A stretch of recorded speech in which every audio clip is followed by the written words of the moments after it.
Hi, I'm Miss Belcourt. And I'm Ms. Caparata. Our lesson today is about the parts of speech as a part of life, learning to identify nouns, verbs, and adjectives.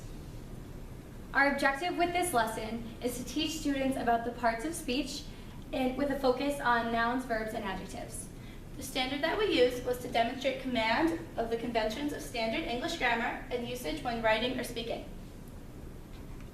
Here we will teach the students about what a part of speech is, that there are 8 parts of speech, and that we will be focusing on nouns, verbs, and adjectives for this lesson. The first part of speech that we will focus on is nouns.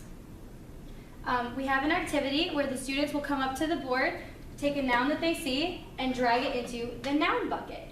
Since we have no students here, we will do this activity for you, and we'll start with a globe is a noun. So the student will pick it up, drag it into the noun bucket. A window is a noun as well. Books are a noun. A pencil is a noun. And the rest of the activity will go through until all of the nouns have been dropped into the bucket.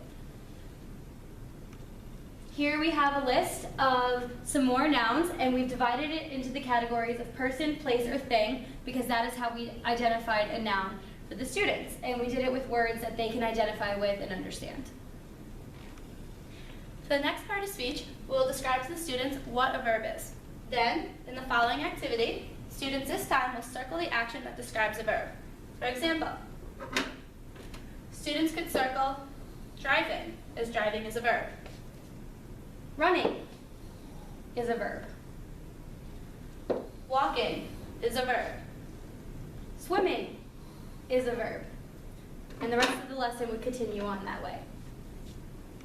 And here we have a list of some more verbs or action words, some of which were in the previous activity, so students can remember and identify them, as well as some new words that they will also see in their everyday life and can understand. For the final part of speech, we will explain to students what an adjective is. Then, for the activity to follow, students will drag the adjective onto the picture that it describes. For example, old will drag onto the picture of the old man. Smelly, onto the smelly socks. Buttery, onto the buttery popcorn. And that's the way that the adjective lesson would continue on. And here we have a list of some more adjectives that the students will understand and see in their everyday life. So now that we have covered the nouns, verbs, and adjectives that we taught the students, we want to wrap up with a review. But before we can do that, we want to teach them that sometimes a word can be more than one. So for example, with the word empty. In this sentence, empty is used as an adjective. My glass is empty. But empty can also be used as a verb, as in this sentence, I am going to empty the garbage.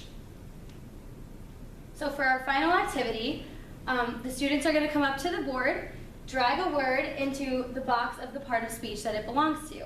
However, the trick with this activity is some of these words can be more than one. So for example, we have orange. Orange can be a noun, as in the fruit, or it can be an adjective, because it's a color. So if a student were to take orange, it would accept it into adjective or into noun. If a student also tries to put a word that's an adjective, for example, as fuzzy, into the verb box, it will reject it and return to its original position as fuzzy is not verb. Once all the words have been dragged into their appropriate boxes, we will move on. To end the lesson, we'll see if the students have achieved the learning objective.